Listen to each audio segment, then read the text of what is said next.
علی ہے قمر ولایت، یہ دو معنی کو ذہن میں رکھیے گا، اسی پر آخری تک بحث ہوگی۔ رسول ہے سورج، علی ہے چاند، رسول ہے سورج، علی ہے چاند۔ اب سنیے گا گفتگو یہاں سے کہ جب رسول نے یہ کہہ دیا، اللہ نے رسول سے یہ کہہ دیا، کیا رسول غمگین نہ ہونا، تمہارے پیچھے پیچھے علی آ رہے ہیں، والشمس وضحاها، قسم ہے چمکتے ہوئے سورج کی، والقمر اذا تلاها، اور قسم اس چاند کی جو سورج کے پیچھے پیچھے آنے والا ہے، تو رسول خوش ہو گئے۔ لیکن مشرکین مکہ اور منافقین مکہ نے جب یہ دیکھا، کیا دیکھا کہ رسول کے پیچھے علی آ رہے ہیں، اور رسول نے اپنے آپ کو سورج کہا ہے، رسول نے علی کو چاند کہا ہے، تو ایک مرتبہ مشرکین مکہ نے کیا کیا؟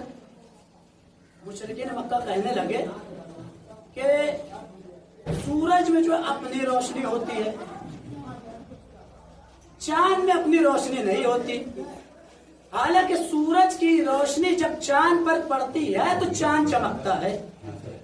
اس دن کا کہنے کا مطلب یہ تھا کہ رسول کے مرتبے کو زیادہ بتانا، علی کے مرتبے کو کم بتانا، علی کے مرتبے کو کم بتانا۔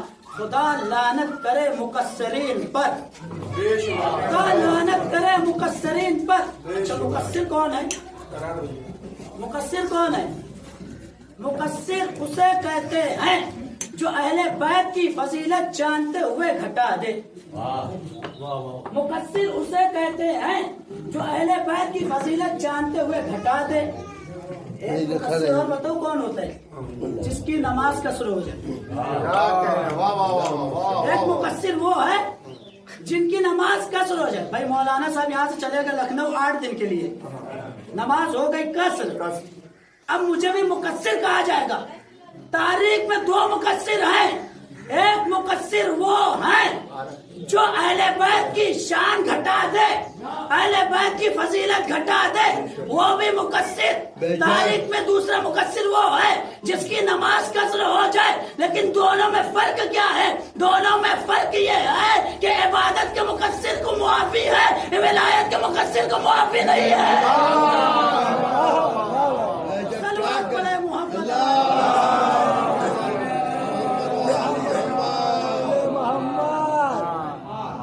تو جب رسول نے کیا کہا، انا کالشمس وعلی کالقمر، کہ میں سورج ہوں، علی چاند ہے، تو مشرکین مکہ کے پاس اب تو کوئی جواب ہی نہیں تھا، نہ ابتر کہہ سکتے تھے نہ عقب کہہ سکتے تھے۔ تو اب انہوں نے کیا بہانہ دیکھا کہ سورج میں اپنی روشنی ہوتی ہے، چاند میں اپنی روشنی نہیں ہوتی۔ ہاں لیکن سورج کی روشنی چاند پر پڑتی ہے تو چاند چمکتا ہے۔ کہنے کا مطلب یہ تھا کہ علی کے مرتبے کو گھٹا رہے تھے، علی کے مرتبے کو گھٹا رہے تھے، لہذا کوئی فرق نہ رہ جائے علی اور رسول میں۔ اس لیے اللہ تعالیٰ نے ایک نظام بنایا کہ سورج کا معجزہ علی کے ہاتھوں میں دیا، چاند کا معجزہ رسول کے ہاتھوں میں۔ چاند کا معجزہ رسول کے ہاتھ میں دیا، سورج کا معجزہ علی کے ہاتھ میں دیا، کہ اب چاند کے 2 ٹکڑے رسول کریں گے اور سورج کو مشرق سے علی پلٹائیں گے۔ صلوات پڑھیں محمد۔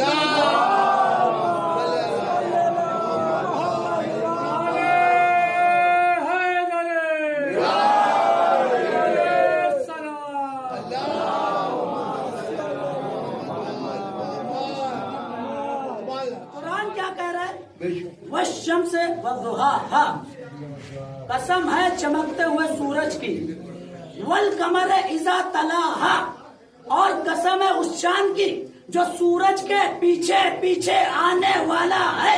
رسول نے اپنے آپ کو سورج کہا، رسول نے علی کو چاند کہا۔ قرآن کہہ رہا ہے قسم ہے چمکنے والے سورج کی، قرآن کہہ رہا ہے، اور قسم ہے اس چاند کی جو سورج کے پیچھے پیچھے آنے والا ہے۔ یہ پیچھے پیچھے آنے کا کیا مطلب ہے؟ یہ پیچھے پیچھے آنے کا کیا مطلب ہے؟ ہم آپ نہیں سمجھے، آپ تو شیعہ ہیں، آپ کو تو سمجھنا چاہیے۔ یہ پیچھے پیچھے آنے کا مطلب یہ ہے کہ یہ علی کی خلافت ہے، بلا فصل کی اس طرح یہ علی کی خلافت بلا فصل کی طرف اشارہ ہے. بیچ میں ستاروں کی گنجائش نہیں ہے, بیچ میں ستاروں کی کوئی گنجائش نہیں ہے. اچھا, رسول نے علی کو چاند کہا, خود کو سورج کہا کہ میں سورج کی طرح ہوں, علی چاند کی طرح ہے. اور مشرکین مکہ جب علی کے مرتبے کو گھٹانا چاہا تو اللہ نے نظام بنایا کہ سورج کا معجزہ علی کے ہاتھوں میں دیا, چاند کا معجزہ رسول کے ہاتھوں میں دیا. آپ سنیے گا, ایک اور منظر میں یاد دلاتا ہوں. رسول ہے سورج, کیونکہ رسول نے بھری مسجد میں کہا انا کالشمس, میں سورج کی طرح, میں سورج ہوں. وعلی کالقمر, علی چاند کی طرح ہے. قرآن نے بھی اشارہ کیا والشمس وضحاها, قسم ہے چمکتے ہوئے سورج کی, قسم ہے رسول کی. والقمر اذا تلاها, اور اس چاند کی قسم جو سورج کے پیچھے پیچھے آنے والا. رسول کیا ہے؟ سورج. اس کو دھیان میں رکھیے گا, رسول کیا ہے؟ سورج. لیکن حدیث کے ساتھ پڑھیے, پڑھتے ہیں کہ نہیں؟ ہر جمعرات کو ہوتی ہے. رسول جب اپنے گھر میں آئے تو کیا کہا فاطمہ, میں اپنے بدن میں کمزوری محسوس کر رہا ہوں. انی اجد فی بدنی ضعفا, میں اپنے بدن میں کمزوری محسوس کر رہا ہوں. ایتینی بالکساء الیمانی, آپ اپنی یمنی چادر لائے, فقط 3 بھی اور مجھے اڑا دے, فقط 3 بھی اور مجھے اڑا دے. اب حدیث کی نے آگے کیا بیان کیا؟ وَصِرْتُ أَنْظُرُ إِلَيْهِ وَإِذَا وَجْهُهُ يَتَلَأْلَأُ كَأَنَّهُ الْبَدْرُ فِي لَيْلَةِ تَمَامِهِ وَكَمَالِهِ. اب جب فاطمہ نے سورج پر یمنی چادر ڈالا, فاطمہ نے سورج پر, رسول پر یمنی چادر ڈالا, تو فاطمہ نے کیا فرمایا؟ میں نے دیکھا, میں نے دیکھا, رسول ہے سورج. فاطمہ نے کہا جیسے ہی میں نے یمنی چادر ڈالا تو میں نے دیکھا کہ رسول ایسے نظر آ رہے تھے جیسے چودھویں کا چاند. رسول کیا نظر آ رہے تھے؟ جیسے چودھویں کا چاند. ہے کیا رسول؟ سورج. رسول نے اپنے آپ کو کیا کہا؟ سورج. رسول ہے سورج. لیکن فاطمہ نے کیا فرمایا؟ جب میں نے یمنی چادر ڈالا میرے بابا پر تو ایسے نظر آنے لگے جیسے چودھویں کا چاند. اب ایک منظر ہجرت کا یاد کریں. جب رسول ہجرت کے دن ہجرت کر گئے تو بستر رسول پر کون سویا؟ چاند. بستر رسول پر کون سویا؟ علی. علی کو کیا کہا رسول نے؟ چاند. بھائی فاطمہ کے گھر میں جب سورج آئے, فاطمہ کے گھر میں جب رسول آئے, فاطمہ نے یمنی چادر اڑایا تو کیا نظر آئے؟ چودھویں کا چاند. علی ہے چاند. جب شب ہجرت رسول کے بستر پر سو گئے اور رسول کی چادر اوڑھ کر تان کر سو گئے تو مشرکین مکہ یہ سمجھے کہ سورج سو رہا ہے. مشرکین مکہ یہ سمجھے کہ رسول سو رہے ہیں, سورج سو رہا ہے. ایک بات سمجھ میں آ گئی کہ رسول ایسے سورج کو کہتے ہیں کہ جب فاطمہ کی چادر اوڑھ لے تو چاند نظر آئے. علی ایسے چاند کو کہتے ہیں اگر رسول کی چادر اوڑھ لے تو سورج نظر آئے. صلوات پڑھے محمد صلی اللہ علیہ وسلم.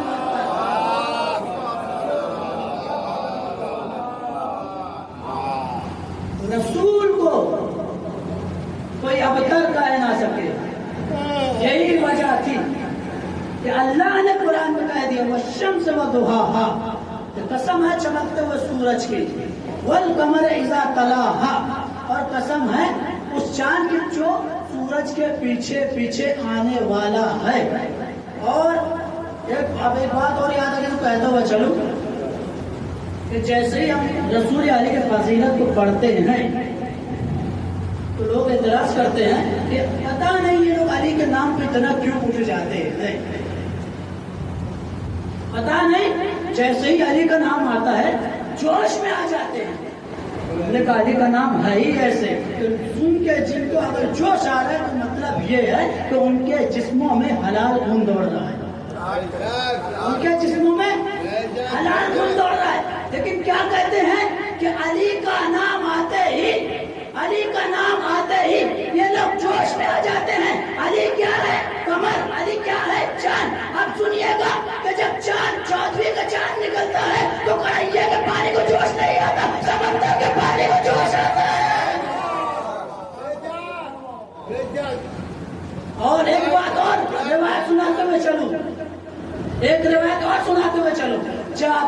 عبداللہ الانصاری فرماتے ہیں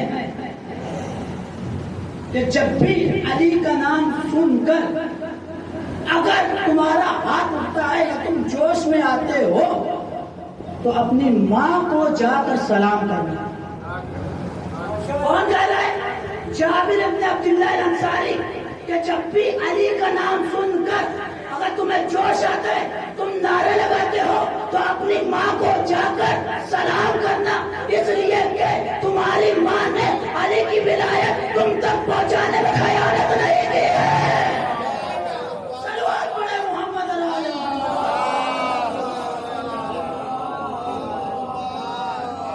والشمس وضحاها، قسم ہے اس سورج کی جو چمکنے والا ہے. والقمر اذا تلاها، قسم ہے اس چاند کی جو سورج کے پیچھے پیچھے آنے والا ہے. اور سنیے گا، اگر آپ چاہتے ہیں تو اور سناؤں، لیکن اگر آپ ایسے بیٹھے رہے تو میں بیٹھ جاؤں گا. مجھے ایسا لگ رہا کہ آپ لوگ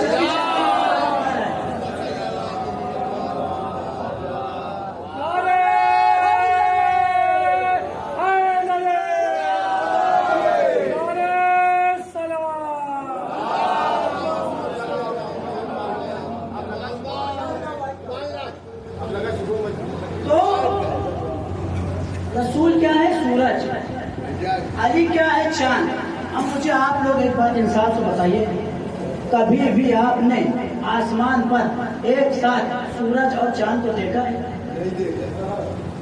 مجھے معلوم آپ یہ کہیں نہیں دیکھے.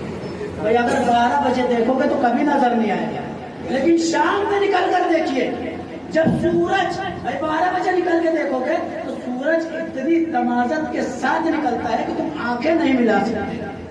لیکن اگر یہی آپ 5 بجے 5:30 6 بجے نکل کر دیکھیں تو سورج نیچے نظر آئے گا بالکل گولا، سورج کا گولا بالکل لال نظر آئے گا. لیکن جب آپ اوپر آسمان پہ دیکھو گے اوپر چاند بھی نظر آئے گا. یعنی شام میں جب آپ نکل کر دیکھیں گے تو ایک ساتھ سورج بھی نظر آئے گا، چاند بھی نظر آئے گا. لیکن کیسے؟ سورج ہوگا نیچے، چاند ہوگا اوپر. بھائی ابھی بھی نہیں سمجھے، ابھی بھی نہیں سمجھے. سورج ہوگا نیچے، چاند ہوگا اوپر. اب ایک جملہ اور کہتا ہوا چلوں کہ اللہ نے سورج کے منصب کو ایسا فریضہ قرار دیا ہے کہ سورج غروب ہونے سے پہلے اپنے جانشین کا تعارف کرا دے. صلوات پڑھے محمد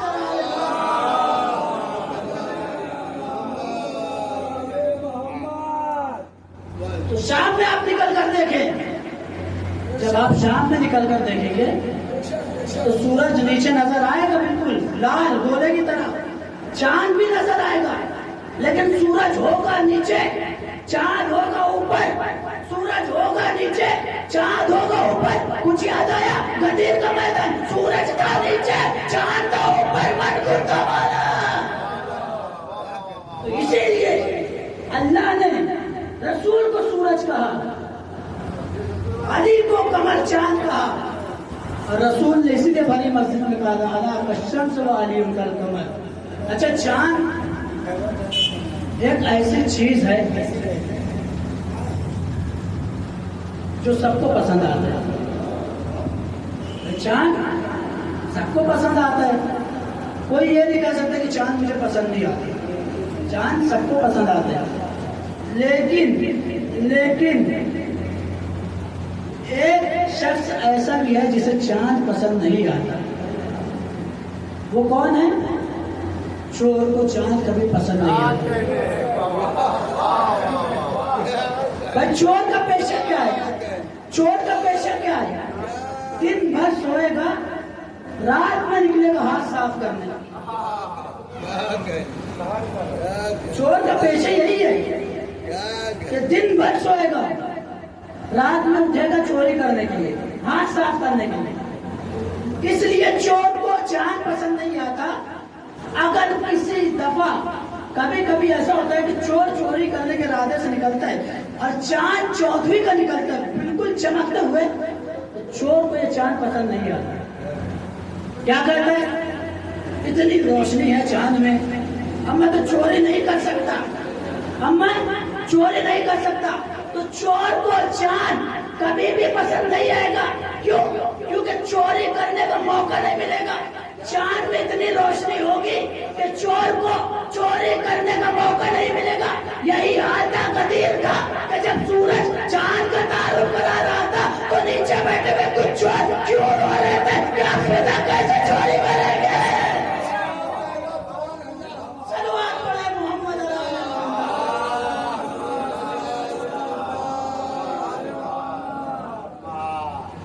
رسول ہے سورج، علی ہے چاند. رسول ہے سورج. ایک منظر ہو رہا پڑھوں سنیے.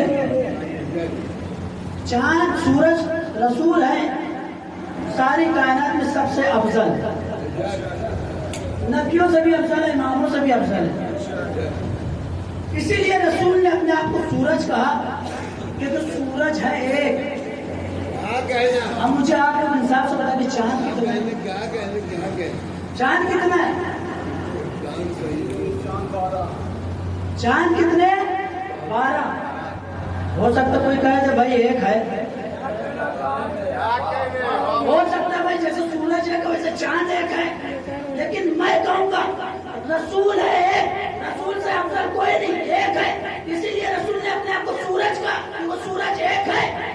لیکن رسول کے بعد 12 جانشین ہے تو چاند بھی تو 12 ہونا چاہیے. چاند بھی تو 12 ہونا چاہیے. میں کہوں گا چاند 12 ہی ہے. لوگ سوال کریں گے ہمیں سورج بھی ہے چاند بھی ہے، تو ان کو یہی جواب دیجیے کہ آپ کو کوئی یہ کہتے ہوئے نہیں ملے گا محرم کا سورج، سفر کا سورج، ربیع الاول کا سورج، لیکن یہ کہتے ہوئے ضرور ملیں گے محرم کا چاند، سفر کا چاند، ربیع الاول کا چاند. اس کا مطلب یہ سورج ہے مہینے 12، امام کے جانشین 12، تو اسی لیے چاند بھی 12 ہے. چاند بھی 12 ہے. یاد رکھنا کہ علی ہے چاند، علی ہے چاند. شریعت کے جتنے بڑے بڑے فرائض ہیں سب چاند کو دیکھ کر کیا جاتا ہے، سورج کو دیکھ کر نہیں کیا جاتا. بھائی اگر آپ کو پتہ لگانا ہو کہ کل 29 تاریخ آتی ہے تو لوگ پتہ لگانا چاہتے ہیں کل 1 تاریخ ہے یا 30، تو چاند دیکھتے ہیں. تو شریعت کے بڑے بڑے کام میں چاند ہی مددگار ہے. شریعت کے بڑے بڑے کام میں علی ہی کام آئے. یہی وجہ ہے کہ رسول نے اپنے آپ کو سورج کہا اور علی کو چاند کہا. اس لیے کہ جب مشرکین مکہ نے کہا کہ رسول عقب ہے، رسول کے پیچھے کوئی آنے والا نہیں ہے، کوئی آنے والا نہیں ہے، تو اللہ نے اس کا جواب دیا تھا والشمس وضحاها والقمر اذا تلاها. سورج رسول تھے، علی ہے چاند. لیکن آپ یاد رکھیے گا کہ آج چاند محرم ہو گئے. محرم کا چاند دیکھے ہوئے ہمیں چوتھا دن آج 4 دن ہو گئے. اور کربلا میں جتنے بھی لوگ شہید ہوئے ہیں سب حسین کے نظر میں حسین کے چاند تھے.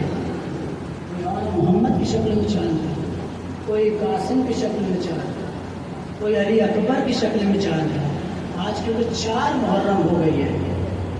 میں بس آپ لوگوں سے اتنی گزارش کروں گا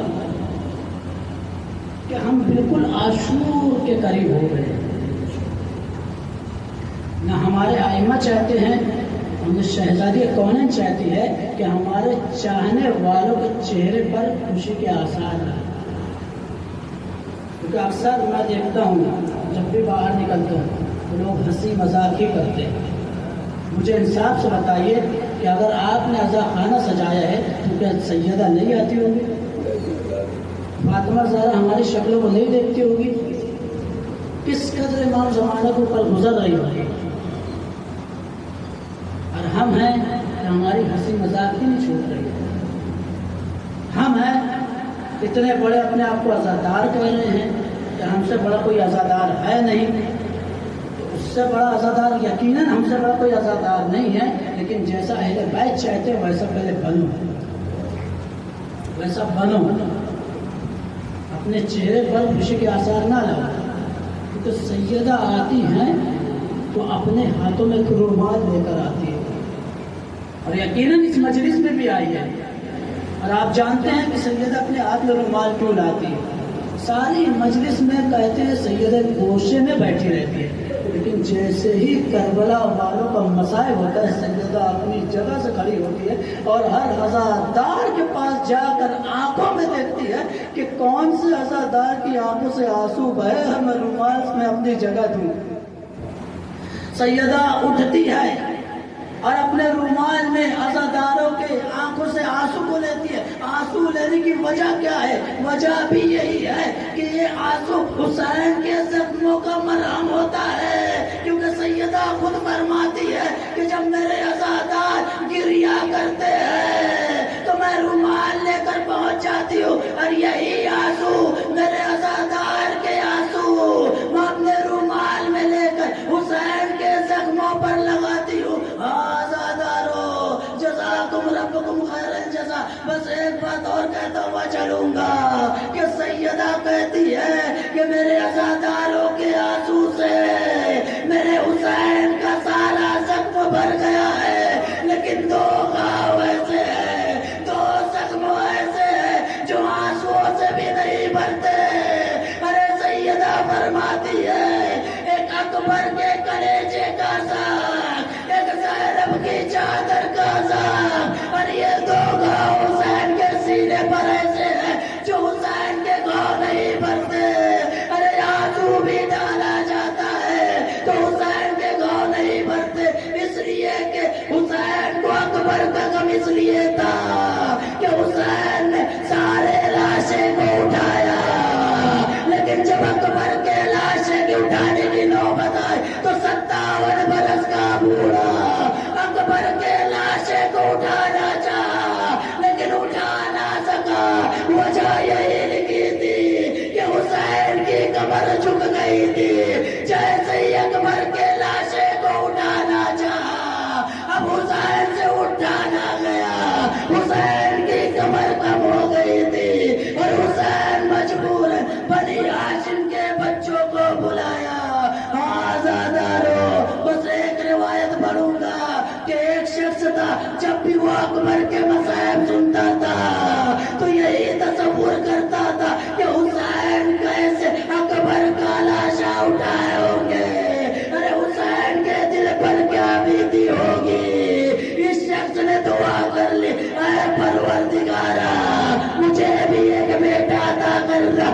جب وہ بیٹا 18 برس کا ہو جائے تو میرے درمیان سے اٹھا لینا. اس کی دعا قبول ہوئی. جب یہ بچہ 18 برس کا ہوا اور انتقال کر گیا تو تب اس کو سمجھ میں آیا کہ کیا ہوتا ہے جوان بیٹے کی لاش اٹھانا. اب جیسے ہی چاہا کہ اپنے بیٹے کا لاشا اٹھائے کمر کم ہو گئی، پھر سیدھی ہو نہ سکی، کربلا کی طرف رک گیا. اے آقا حسین آج میں نے سمجھا ہے کہ آپ پر کیا بیتی ہوگی. عباس کے جانے سے آپ کی کمر ٹوٹی، اکبر کے جانے سے آپ کی آنکھوں کی بینائی گئی. آج میرا بھی وہی حال ہے. میں نے چاہا اپنے بیٹے کا لاشا اٹھاؤ لیکن کمر اٹھنا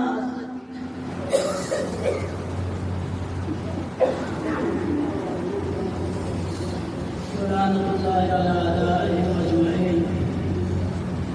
انا للہ و انا